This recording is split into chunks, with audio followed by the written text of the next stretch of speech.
नमस्कार. उपवासाचे खूप खूप पदार्थ असतात. आज काय करायचं? तर आज करायचं आपल्याला रताळ्याचे घारगे. लाल भोपळ्याचे घारगे तर सगळेच करतात. पण खास उपवासासाठी आपण बनवणार आहोत रताळ्याचे घारगे म्हणा किंवा रताळ्याच्या पुऱ्या. अतिशय खुसखुशीत. मस्त तुकडा तुटला की लगेच तुकडा तोडला, अगदी मऊसूत आणि खुसखुशीत. तर चला रेखाच्या कुक हाऊसमध्ये काय करायचं बघा. तर इथे एक आपण रताळा धुवून स्वच्छ घेतले आणि उकडून घेतलेलं आहे. उकडल्यानंतर याची साल आपण सगळी काढून घ्यायची आहे आणि साल छान काढून घेतली की मग याला किसून घ्यायचे. ह्या ज्या रताळ्याच्या पुऱ्या आहेत ना, खूप छान लागतात. आणि उपवास म्हटलं की आपल्याला काहीतरी नाविन्य हवं असतं. तर असं हे नाविन्यपूर्ण आपण जर घारगे किंवा पुऱ्या केल्या तर एक वेगळीच चव आपल्याला जाणवते.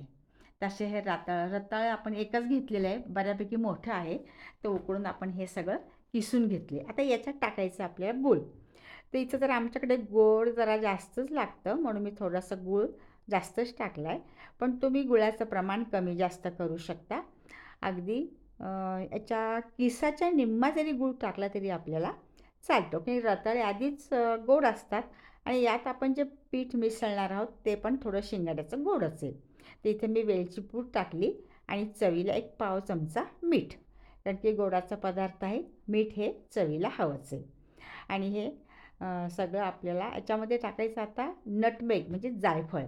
जायफळामुळे या पुऱ्यांना अतिशय मस्त छान असा सुगंध येतो. तर जायफळ थोडंसं आपण छोट्याच्या किसणीने किसून टाकायचं आणि मग हे सगळं आपल्याला मिक्स करायचं आहे. कारण की रताळे आपण बॉईल केलेले तुकडे आहेत आणि त्याच्यात आपण गूळ टाकला आहे, त्यामुळे आधीच ओलसर असतात रताळे आता उकळून घेतल्यामुळे. आणि गूळ टाकलं की मग त्यात छान पाणी सुटतं आणि मग आपल्याला शेंगाड्याचं पीठ किंवा उपवासात जे काही पीठ आपण टाकणार आहोत ते आपल्याला टाकता येतं. असं छान मिक्स करून घ्यायचं आणि एक 5 मिनटं आपण थोडंसं तसंच ठेवायचं.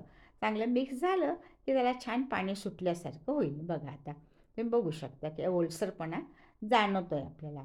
आणि यात आपल्याला टाकायचं आहे शेंगाड्याचं पीठ. तर शेंगाड्याचं पीठ कसं टाकायचं, त्याला माप असं नाही आहे, की त्या गुळाच्या आणि आपण किसलेला जो रताळ्याचा किस आहे तर त्याच्यात जेवढं बसेल, जेवढं मावेल तेवढंच पीठ आपल्याला हळूहळू टाकायचं. तर हे आहे शेंगाड्याचं पीठ. आता शेंगाड्याचं पीठ नसेल तर तुम्ही भगरीचं पीठ पण टाकू शकता, साबुदाण्याचं पीठ टाकू शकता, राजगिऱ्याचं पीठ टाकू शकता. कुठल्याही पिठाचा आपण वापर करू शकतो.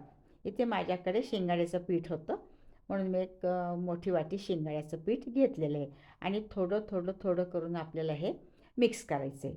आणि लक्षात ठेवायचं आहे की इथे दुधाचा किंवा पाण्याचा अजिबात म्हणजे अजिबात वापर केलेला नाही आहे.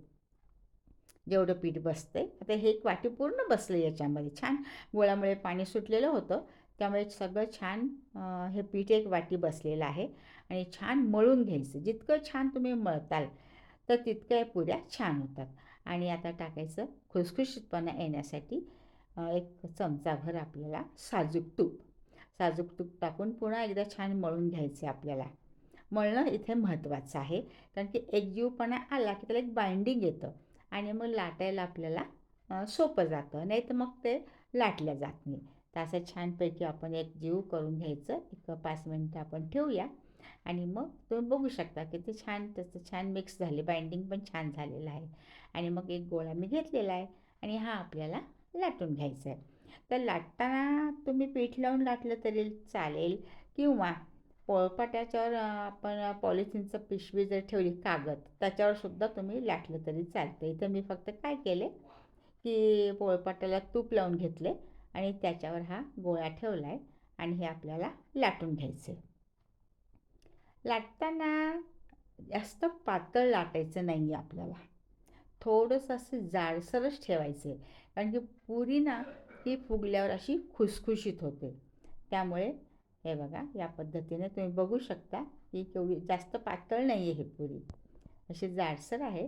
आणि गोलसर छान एकसारखे आकार यावेत म्हणून मी एक छोटी वाटी घेतली आहे आणि त्याच्याने हे आपण पुऱ्या करू शकतो. तुमच्याकडे कटर असेल तर कटरने सुद्धा तुम्ही छानपैकी हे वेगवेगळे शेप देऊ शकता.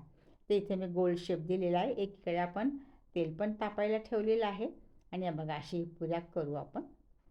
ते अशा पुऱ्या करून मी एका ताटलीत काढून घेणार आहे. तुम्ही बघू शकता इथे मी ताटलीत काढून घेतल्यात. एकीकडे तेल पण गरम करायला ठेवले. तेल छानपैकी गरम झालेलं आहे आणि हळुवारपणे आपली ही पुरी टाकायची आहे. छान वरतून असं सतत तेल जर सोडलं ना, तर हे बघा असं छान उलथण्याने किंवा झाऱ्याने असं छान चाललं की मस्त पुरी छान फुगते आणि खुसखुशीतपणा तर इतका असतो ना की बस. अगदी म्हणजे वृद्ध लोकंसुद्धा छान खाऊ शकतात. अजिबात वातड होत नाही. तुम्ही स्वतः जेव्हा करताल ना तुम्हाला जाणवेल की खरोखरच ही पुरी रताळ्याची अतिशय खुसखुशीत होते आणि गरम गरम खायला तर आहा, काय विचारायलाच नको. ताटलीमध्ये टिश्यू पेपर ठेवला आहे, तळून त्याच्यावर टाकायचं आपल्याला. मग आणखीन मी एक पुरी टाकलेली आहे आणि जर आपण गॅसची जी आच आहे तर ती आच मध्यम ठेवायची, लो टू मीडियम. जास्त मोठी ठेवायची नाही, नाही तर काय होतं लाल दिसते पुरी रंगाने आपल्याला पण आतून खुसखुशीतपणा राहत नाही. तर मध्यम आचेवरच हे हळुवारपणे आपल्याला तळायची आहे. मस्त फुगतात या पुऱ्या आणि खुसखुशीत तर लागतातच लागतात. तुम्ही बघू शकता कशी मस्त फुगली आहे. छान लालसर रंगावर तळायच्या म्हणजे त्या कडक राहतात. नाहीतर मग एकदम अशा वातडपणा येतो त्याच्यामध्ये. हे बघा मस्त ना. कारण की उपवासाला असा थोडा चेंज असेल ना खायला तर बरा वाटतो. नेहमीचे आपले तेच तेच पदार्थ खाल्ले की मग कंटाळा येतो. आणि आता आषाढी एकादशीपासून तर सगळे उपवास, श्रावण महिना काय सगळे उपवास सुरूच होतात. तर प्रत्येक उपवासाला काहीतरी काहीतरी नाविन्य आपल्याला घरात हवंच असतं. हे बघा कशी मस्त फुगती आहे.